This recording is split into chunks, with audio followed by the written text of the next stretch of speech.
पिछले वीडियो में हमने relation between degree and radian पढ़ा था। आज हम लोग पढ़ेंगे relation between theta, L and R. Hello students, myself Sushil Ranjan, welcome back to my YouTube channel ETM academy. ये है ट्रिग्नोमेट्री का 4th वीडियो और इससे पहले हमने 3 वीडियो बना रखे हैं। चलिए शुरू करते हैं बिना किसी देरी के।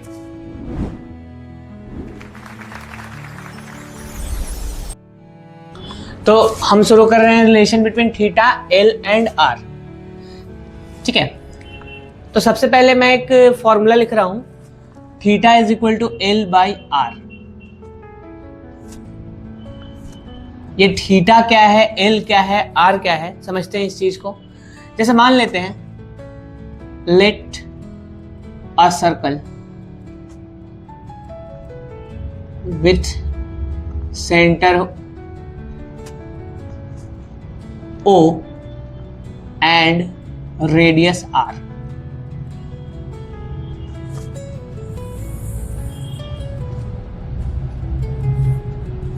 एक सर्कल लेंगे जिसमें सेंटर O रहेगा, रेडियस R रहेगा और इसका जो आर्क लेंथ होगा हम मान लेते हैं L होगा। लेट लेंथ ऑफ आर्क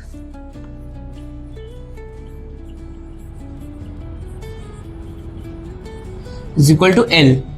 और ये जो थीटा है, theta be the angle subtended by arc at the centre.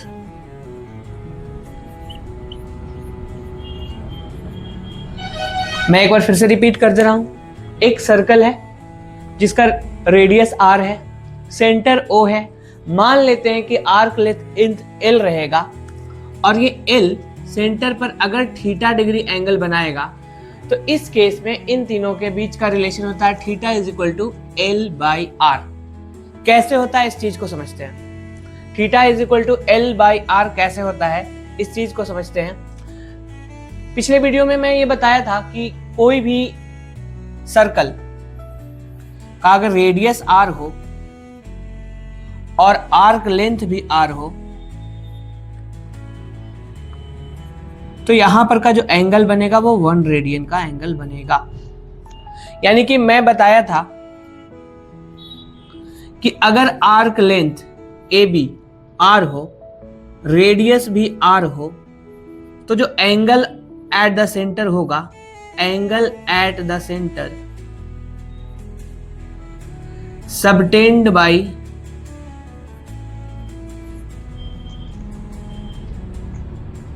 arc of length R is equal to 1 radian। That is angle AOB बराबर रेडियस, यानी कि ये जो आर्क लेंथ है, आर्क लेंथ बटा R। चूंकि आर्क लेंथ R है तो R को R से डिवाइड करेंगे तो 1 आएगा और यही 1 रेडियन का एंगल बनता है। वैसे ही फिर मैं बताया था कि अगर एक सर्कल है और इस सर्कल पर रेडियस R है, सेंटर O है, पर इस टाइम अगर आर्क लेंथ 2R रहेगा तो इन दिस केस यहां पर एंगल 2 रेडियन का बनेगा। In this case angle 2 radian का बनेगा। मतलब कि इस बार जो एंगल AOC होगा, क्योंकि यहां पर रेडियस R है, आर्क लेंथ 2R है, तो जो एंगल AOC बनेगा वो बनेगा आर्क लेंथ AC बटा रेडियस, दैट इज 2R बटा R, दैट इज 2 रेडियन। ऐसे ही अगर मैं बात करूं कि अगर किसी सर्कल में रेडियस R है पर आर्क लेंथ 3R है, तो इस केस में यहां पर का जो एंगल बनेगा, ये हो गया केस फर्स्ट, ये हो गया केस सेकेंड और ये है केस थर्ड। केस थर्ड में अगर हम बात करें एंगल AOD का,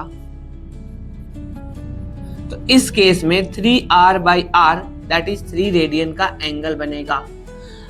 आप वीडियो को पॉज करके एक बार देख लेंगे अच्छे से। तो अभी हमने देखा 3 case, case first, case second, case third. इस केस में एक सर्कल के अंदर रेडियस r था और आर्क लेंथ भी r था, और इस केस में एंगल जो बन रहा था, एंगल AOB, जो कि angle at the centre subtended by AB है, वो 1 रेडियन का बन रहा था। इस केस में हमने देखा कि सेंटर वही है, रेडियस भी वही है, पर इस केस में आर्क लेंथ 2r हो जा रहा था, और जब आर्क लेंथ 2r हो जा रहा था तो इस केस में एंगल AOC जो बन रहा था वो 2 रेडियन का बन रहा था। वैसे केस थर्ड में हमने देखा कि अगर सर्कल का रेडियस r है, सेंटर O है, और इस केस में अगर आर्क लेंथ 3r ले लिया जाए तो यहां पर का जो एंगल बन रहा था, एंगल AOD, वो बन रहा था 3 रेडियन। ये डेफिनेशन ही होता है, ये रेडियन का डेफिनेशन ही होता है। तो वैसे ही अगर हम आगे बढ़े और केस 4 ले ले, इस तरह से बहुत सारे केसेस हो सकते हैं। अगर हम एक और केस ले ले, केस 4, जिसमें सेंटर O रहेगा, रेडियस R रहेगा, पर आर्क लेंथ इस बार 4r रहे, तो इस केस में एंगल AOE जो होगा वो कितने रेडियन का हो जाएगा, 4r by r, which is equal to 4 radian. तो यहीं से अगर हम ऑब्जर्व करें और अगर मैं एक सर्कल लूं और इस सर्कल में मैं रेडियस को r ही रखूं और यहां पर आर्क लेंथ को मैं l ले लेता हूं, और यहां पर का जो ये एंगल होगा मैं उसे थीटा मान लेता हूं, AOB। सपोज मान लेते हैं कि एक सर्कल है जिसका रेडियस r है और आर्क लेंथ l है, और जो angle subtend eight the centre वो थीटा है। तो अकॉर्डिंग टू प्रीवियस ऑब्जर्वेशन हम देख सकते हैं कि एंगल AOB जो होता है वो ये जो आर्क लेंथ है वो और डिवाइड में r के बराबर होता है, और यहाँ पर हमने AOB को थीटा ले लिया है, तो यहीं से ये रिजल्ट डेराइव होता है, यानी कि theta is equal to L by R. और यही रिजल्ट को आप याद रखेंगे, theta is equal to L by R. अगर अच्छा एक बात और, यहाँ पर थीटा क्या है, where theta angle at the centre, angle at the centre subtended by arc length, और ध्यान रहे ये जो एंगल होगा वो रेडियन में होना चाहिए, इन रेडियन। L क्या है, where L is equal to length of arc,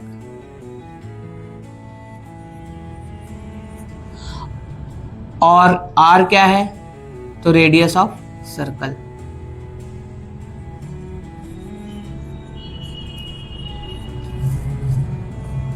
एक बार आप फिर से वीडियो को पॉज करके इसको नोट डाउन कर लेंगे। आई होप कि आपने नोट डाउन कर लिया होगा। अब मैं एक बार फिर से इस रिजल्ट को लिख देता हूं, theta is equal to L by R, जहां theta angle subtended by arc at the centre है। मैं एक सर्कल बना के ये चीज दिखा भी दे रहा हूं, ये R है, ये थीटा है, और ये आर्क लेंथ।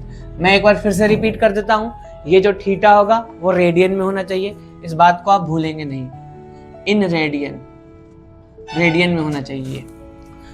जैसे अगर मान लीजिए कि L दिया हुआ हो, R दिया हुआ हो, तो हम आसानी से थीटा निकाल सकते हैं, जो थीटा आएगा वो रेडियन में आएगा। वैसे ही अगर कभी हमें R निकालना हो तो R के लिए फॉर्मूला हो जाएगा, ये R इधर चला जाएगा और ये थीटा इधर आ जाएगा, यानी कि मैं कह दूं कि R theta is equal to L, R theta is equal to L। यहाँ से L निकालने का एक फॉर्मूला मिल जाता है, ये हो गया फर्स्ट, ये हो गया सेकंड। यहीं से अगर हमें R निकालना हो तो R इज इक्वल टू हो जाएगा L बाई थीटा। ये 3 रिजल्ट आप जरूर याद रखेंगे, क्योंकि एनसीईआरटी में आखिरी के 4-5 क्वेश्चन आपको इसी पर मिलेंगे। आई होप आपको वीडियो अच्छा लगा होगा। वीडियो को लाइक करें, सब्सक्राइब करें, शेयर करें एंड हमारे बेल आइकन को दबाना बिल्कुल ना भूलें। मिलते हैं नेक्स्ट वीडियो में एक और नए टॉपिक के साथ। और एक बात और, हाँ मैं बता दूं कि ये 11th के लिए बहुत ही यूजफुल है, अपने दोस्तों में शेयर करना बिल्कुल ना भूलें।